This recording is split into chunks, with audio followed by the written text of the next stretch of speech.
Welcome to First Look, Washington Post Live's one-stop shop for news and analysis. I'm Jonathan Capehart, opinion writer for the Washington Post. Well, big wins for Republicans in Virginia and a big scare for Democrats in New Jersey in Tuesday's off-year elections. Chief correspondent at the Washington Post, Dan Baltz, is here to try to make it all make sense. Dan, welcome back to First Look. Jonathan, thank you. Nice to be back.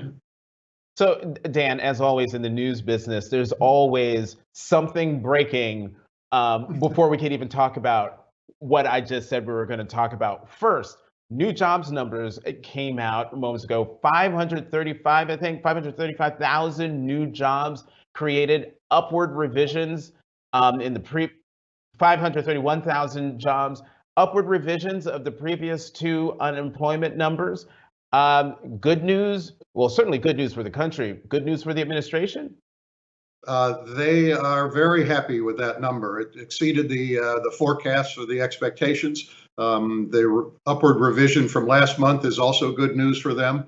And it comes on a day in which it looks as though the House may end up finally passing both the bipartisan infrastructure bill and the so-called Build Back Better bill, the social spending and climate change initiative that they've been working on for a long time. So for the White House, this is a happy morning. We will see where things go from here. We've seen so many twists and turns. We don't want to project out too far, but at this point, this is good news for the White House. Okay, so nice segue, Dan, into Build Back Better and the bipartisan infrastructure bill. Are we going to really see any sort of definitive action today? And by definitive, I mean votes. Jonathan, I hesitate to say definitively that we will, but everything seems quite teed up for this to happen. And the House has come back in. They are debating the rule now. This could be a long day of activity, but nonetheless, it does look like both bills are likely to be voted upon. And as you know, if they pass the infrastructure bill, it will go straight to the president's desk for signature. So that will be a fait accompli if that happens. The Build Back Better bill will then have to go to the Senate. And as we know, there are still a lot of questions about the shape of the bill as it comes out of the House and whether that will be acceptable in the Senate. The indications are obviously that it is not going to be acceptable. So that bill has a long way to go yet, even if it passes today in the House.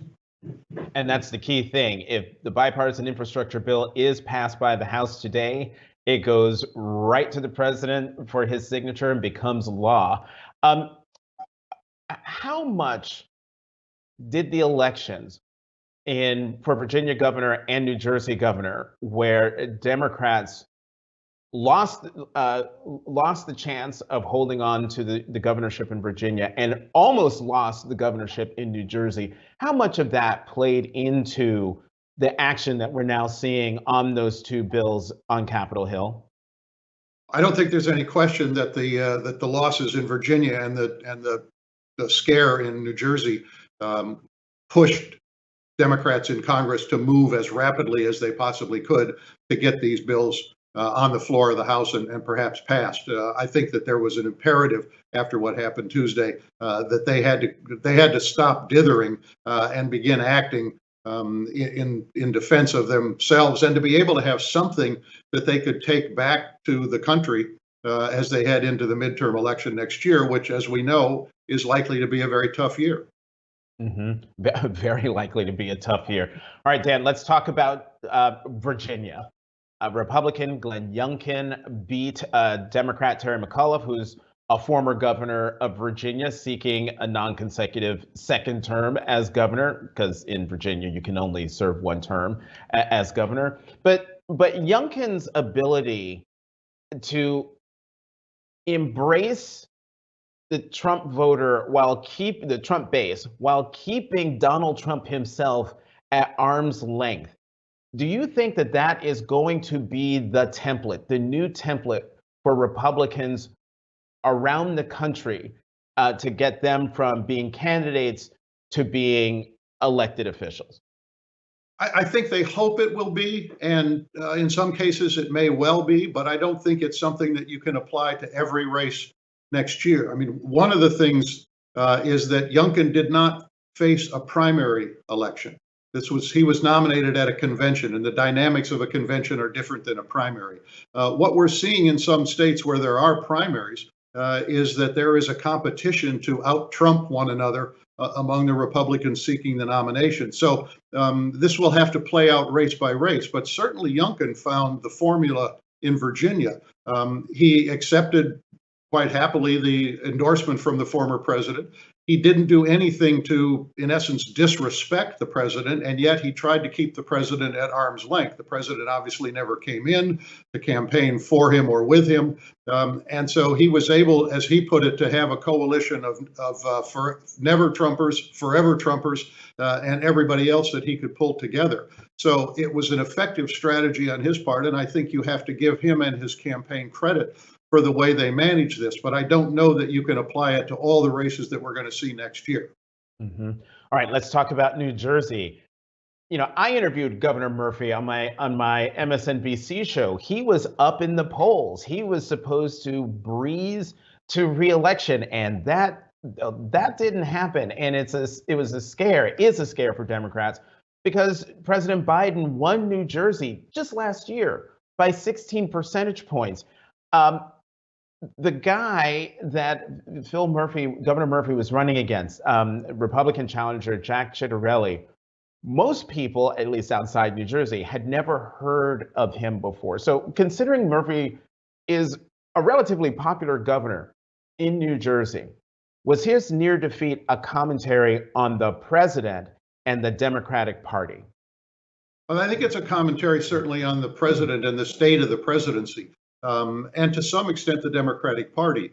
The president's approval ratings have gone underwater over the last 3-4 months, and that's a drag on all Democrats running. I mean, the national mood sets the tone for all elections, and if the president's approval ratings next year are as low as they are this year, Democrats are going to suffer significant losses. I think there's another factor in this, Jonathan, which is interesting, which is both in New Jersey and in Virginia, the Republican candidates were outsiders. They were not, traditional politicians. And at a time when there is frustration in the country and unease in the country and in certain places anger in the country, that instinct for change, to throw out whoever is in power or who appears to be in power and go with something different, can be very powerful. So I think that also contributed both in New Jersey and in Virginia. You know what? There's a tweet from Stuart Stevens, who is a legendary Republican strategist, has helped, Republican presidents, George W. Bush, win the White House. Here's a tweet that he put out. I'd love to get your view. He tweeted, Dow is over 36,000. Unemployment has dropped from 6.33 in January to 4.8. Over 5 million jobs added, a record, 220 million vaccines in 10 months, and only 30% of country think U.S. is on right track. The Democratic Party has a huge messaging problem. Is it messaging? Well, it's partly messaging, Jonathan, but it's also partly substance. As good as those numbers sound, and they are good, that's not necessarily the lives that many people are living. And people draw their own conclusions about the state of the country from a lot of different factors, including their own perceptions of how things are going, and they're not following necessarily those kinds of numbers. So I think that the Democrats do have a messaging problem, but that messaging problem grows out of the fact that what they are trying to do is both very, very big and very, very complicated, and has a lot of different elements in it. You would be hard pressed to sum up what is in that Build Back Better bill, which is why the president always talks about it as the Build Back Better bill, as opposed to the child tax credit bill or the universal pre-K bill. All of those things are individually popular, but it's hard to develop a clear message on that. And I think that's one reason, Jonathan, that the Democrats feel that the important thing is to get these passed and to have these benefits begin to flow to people, and that then people will feel as though something is being done on their behalf. Now, that also is a big bet. We don't know whether that will in fact be the case when and if these bills finally do pass. But I think it's a combination of messaging and that they're trying to do so much at once that it's hard to explain.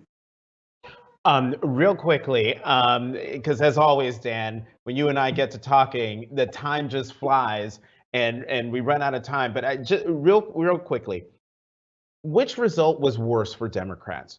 Losing the Virginia governor's race or barely hanging on to the New Jersey governor's race? Jonathan, it's impossible for me to be able to split the difference on those two. I think either one was bad, and I think the combination of it is, and we always read too much, or we tend to read too much into these off-year elections, but I think there's no doubt that the combination of those puts it squarely on the backs of the Democrats, that they're going to have to figure out something different, and they're going to have to change the national mood if they're going to protect those very slim majorities that they have in the House and the Senate. All right, Dan Balz, chief correspondent at the Washington Post. Thank you for coming back to First Look. Have a great, it's Friday. Have a great weekend. Thanks, Jonathan. You too. Oh gosh, we're going to keep the conversation going with our Opinions Roundtable in just a sec. Let's go to the opinion side of the Washington Post, where we will find my colleagues, Donna Edwards and George Will. Donna, George, welcome back to First Look. Glad to be with you. Great to be with you. So, George, since you're fighting with the sun, let me start with you. Let me get your view on the big jobs number that just came out this morning. 531,000 jobs added to the economy, bigger than what the economists had forecasted. Good news for the country. Good news for the president. It's good news for the country, certainly, and partly, I think, companies, Walmart and others, are gearing up for the Christmas season. Some of these may be temporary, but that doesn't matter. The jobs are there, and we should all rejoice. For the president, I don't think it matters very much. I think one of the great, often repeated, generally false assertions about American politics is that the American people vote their pocketbooks. I think they're much more complicated creatures than that. Oh, wow. I just got an education there, because I'm one of those people who's like, the American people vote their pocketbooks. We've seen it time and time again. Donna, let me read you the tweet that Stuart Stevens put out this morning. Stuart Stevens, legendary Republican strategist, he says, the Dow is over 36,000. Unemployment has dropped since January to 4.8%. 5 million jobs created, 220 million vaccine doses out in 10 months, and yet only 30% of the American people think that the country is on the right track. Now, obviously, I'm paraphrasing because it's a long tweet, but the last line is key. The Democratic Party has a huge messaging problem. Isn't he right? Isn't Stuart Stevens right on this point? Well, I don't know if it's a messaging problem, but we do need to talk about what is going on for real in the economy. And I think in the silence, in the absence of Democrats being able to share with the American public about what's really going on in the economy, what jobs are being created, what's even in their economic plans, then that silence gets filled by the nonsense. And so I would say to Democrats, open your mouths, celebrate, pat yourselves on the back, talk to the American public about what you're doing and what's going on in the economy. And if that's a messaging problem, then it is. But I think it's just like communicate what you're doing. And so then the action that seems to be happening on the Hill when it comes to Build Back Better, but also the bipartisan infrastructure plan bill.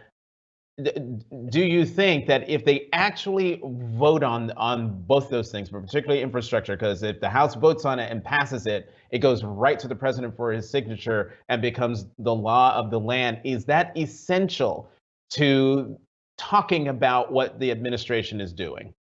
Or what Democrats I'd rather talk about, I think it's important to talk about what's in it. So for example, if you're a parent in my state of Maryland and you're getting pre-kindergarten, you're probably saving $15,000 a year back into your pocket that you would otherwise pay for childcare.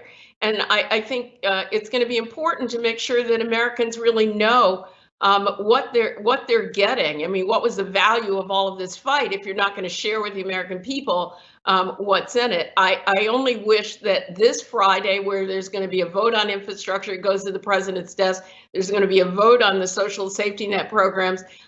We have good jobs numbers. This Friday should have been last Friday going into Tuesday's election. All right, so let's talk about Tuesday's election, and I'll start with you, George, but I would love to get both of your takes on the results in Virginia and the votes in New Jersey. George, you go first. Well, New Jersey, I think, expressed a kind of general dyspepsia on the part of the American people who, again, you can quote all your jobs numbers you want. They do not believe the country's on the right track. In Virginia, clearly education was a great issue. And I think Donna wants the Democrats to open their mouths and defend their accomplishments. I think a section of the Democratic Party, the dominating faction, the progressive faction, the tone-setting faction, should close its mouth. I think when people are hectored incessantly and by Democrats saying the country you love is not lovable, it was founded in racism, it's still steeped in racism. And by the way, if you object to this description, you're a racist. And we're going to teach your children this in school. And if you show up at the school board to complain, we're going to get the attorney general to look askance at you as perhaps domestic terrorists. This turns off a lot of people, makes them irritable to be told this. Particularly a lot of suburban women, many of whom are, of course, birthing people, or as progressives would like to say, used to say, mothers. So maybe the Democratic Party should quit lecturing people in this tone of voice and should go back to adopting the English language as used by most voters. Wow. I am so Donna, go right ahead. And Donna, it's perfect to have you follow George because you wrote a column about the Virginia governor's race and what it was really about. So I'd love for you to talk about that in response to Professor Will. Well, first of all, I think it's a fiction to say that Glenn Youngkin ran a campaign on education. He really didn't have an education platform, but he used the context of education to really play to what I think was, sort of race baiting in that campaign, and it worked for a section of the electorate that turned out to vote. But I also think that it's really important for Democrats to be really clear. I mean, Democrats have plans on education. There are forward-thinking ideas. Talk about the future and not about the past. Talk about people's lives. And I don't think that's about lecturing folks, but you do have to meet people where they are, and you can't tell them that parents don't have any control of their education. I think if somebody had told me that as a parent, I'd be really ticked off. And so, you have to meet voters where they are and pivot to what you want to do. And I think that was a big failure in Virginia. But look, the reality is that Democrats are going to have something to run on, and they need to run on it. And they need to run on accomplishments and things that they are delivering for the American people. And that's not about lecturing, but it is about, being very clear about what is being delivered for the American people. And, I'm not saying that that's going to work in the midterms. It might, but if they stand a chance at all, they are going to have to go out on the road, pass this thing, get it signed, celebrate, and go out on the road and use this next year to share that with the American people. We should know what's in that bill. And if Democrats don't know what's in it, then they're going to have a hard time selling it to the American people. I want to read. Yeah. Oh, go ahead, George. Wait. During the pandemic, when there was a lot of virtual learning, young students in, say, primary school turned on their computers and their parents heard what they were being taught, and they didn't like a lot of it. I have 4 grandchildren in the Montgomery County Public Schools. All of them are incessantly harangued about the racism of the country. One of whom was told by his teacher, Abraham Lincoln loved slavery. Now, the teacher who said that is either invincibly ignorant or politically cynical. In any case, that teacher shouldn't be teaching. Now, you do that to people and they hear this, Parents are going to get irritated, and they're going to take their irritation to the polls. You can sign all the infrastructure bills you want. That's not going to move people who think their children are being abused. Well, I mean, look, I think it's important for both politicians, but also for our educators to learn how to teach race in a way that people understand our history, and there's nothing wrong with that. Sometimes I think as Democrats, particularly white Democrats, get actually afraid of talking about race. Well, we have to be open and honest with the American people about our own history, and then figure out how we build on that history to create, a strong future. And I don't think there's anything wrong with making that clear in the classroom in a way that is age appropriate for students from kindergarten to through high school. On this, I scribbled down this question before this part of the conversation, but now it's even more relevant. George, I'm just wondering, how can we talk about race, which permeates everything, whether you like it or not, in this country? How can we talk about it in ways that are honest, and it's uncomfortable, but people don't come away from the conversation feeling, as you said, irritated or like they're being lectured to? Is that even possible? First of all, I dispute your premise that race permeates everything. I don't think most Americans go through life with race on their mind from one end of the day to the other. It's just not the case. Depends on what side of the coin you're on. But it may, maybe the bubble within which the Washington Post and those who assemble it live might not be quite representative of the country as a whole. Donna, if I heard you right. Not fair, George, but go on. If I heard you right, Donna, you were saying that there was an undertone of racism in the Youngkin campaign. Now, a Youngkin voter hears that and says, I'm being accused of being a racist. Maybe people, again, ought to stop doing that. This casual assumption that A, race is the national obsession, and B, an awful lot of people are racist, and if they deny it, that proves they're racist because they have false consciousness. If you keep doubling down on this, my Democratic friends, you're going to have a lot more nights like last Tuesday's nights. So if I'm hearing this right, Donna, the argument that George just laid out, it's Glenn Youngkin can run the campaign that he just ran, and if Democratic candidates call it out for what it is, what they shouldn't do that, because then people will get mad and they will lose. Should Democrats just cede the field when a candidate like Glenn Youngkin runs the race that he just successfully ran?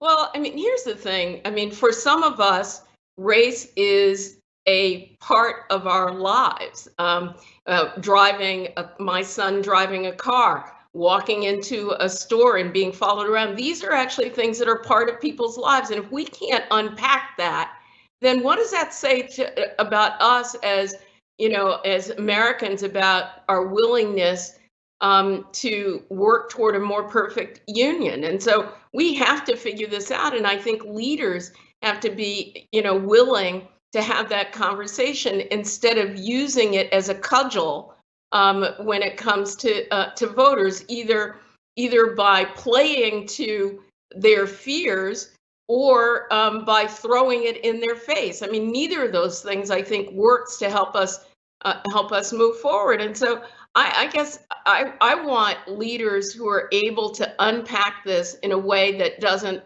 offend but challenges our sense of right and wrong. Let me read one more thing, John. Go ahead, George. James Carville, a Democrat in good standing when last I checked. George, let me stop you.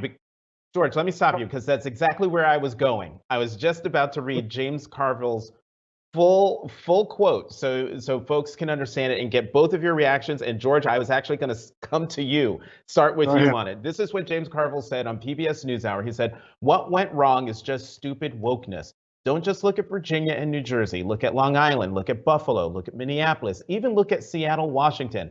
I mean, this defund the police lunacy, this take Abraham Lincoln's name off of schools. I mean that. People see that. some of these people need to go to a, quote, woke detox center or something. He added, they're expressing a language that people just don't use, and there's backlash and a frustration at that. George, is he right? Yes. Next. Talk further. Well, he's saying what I said a moment ago. Watch your language. Right. Words matter in politics, and they come back to haunt you. If there's been a more destructive political slogan in the last 50 years than defund the police, I can't think of what it was. Again, it ought to be, you said, Jonathan said a moment ago, describing the Youngkin campaign in clearly, if I may say it, sort of dog whistle, to use language of which some people are fond. You were suggesting that Youngkin ran a racist campaign. Now, you can't do that without implicitly calling his voters racist. And voters, I'm telling you, get irritated. They find it annoying, and they take their annoyance to the polls. I don't think I was whistling at all. Look, Donna, I actually think that. Wait, Donna, go ahead. the question to you is, and you can respond, is James Carville wrong? I don't think he's right.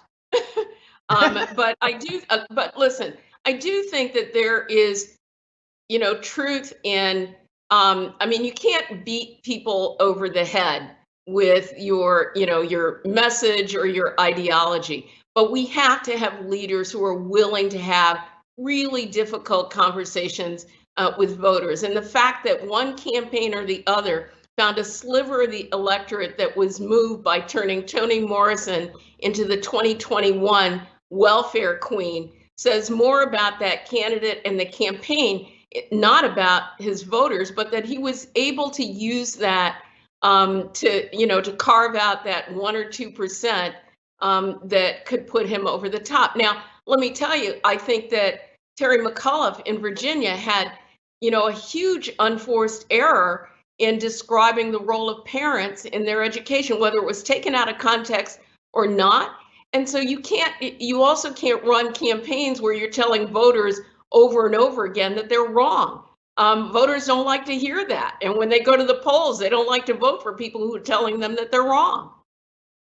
Amen. I agree with all of that. Can I say one more thing about the election, Jonathan, that I think is being missed? Sure. These events tend to cascade, and those who succeed get more success because they succeeded. This is going to encourage the results Tuesday night, some Democratic retirements in the House particularly. People are going to look at that and say, this is not an atmosphere I want to run in, and besides, we're really up to being the minority, and being in the minority in the House is really not fun. Furthermore, this is going to help Republican recruitments for the Senate. They are particularly interested in trying to entice 3 Republican governors into running for the Senate: Hogan in Maryland, Sununu in New Hampshire, and Ducey in Arizona. If one or more of them is encouraged to and makes the decision to run, that will be one of the really consequential reverberations of Tuesday night. And so it's already a foregone conclusion for a lot of people that the Democrats are going to lose control of the House in the 2022 midterm elections. But should Democrats, because of Tuesday's elections, should they start worrying that the Senate now is not just in play, but could also go the way that the House is presumed to be going?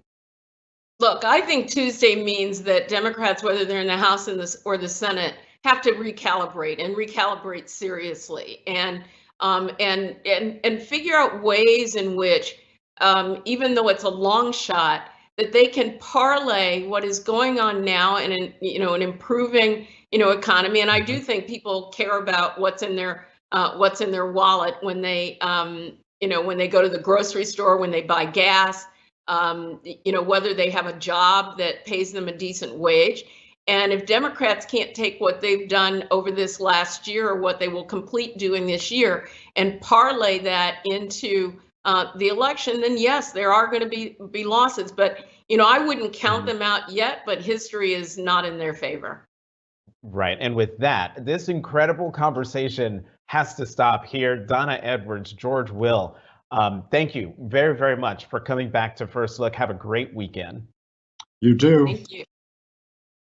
All right, and head to WashingtonPostLive.com to find more information about next week's interviews and to register. I'm Jonathan Capehart, opinion writer for the Washington Post. Thank you for tuning in to Washington Post's Live's First Look. Have a great weekend.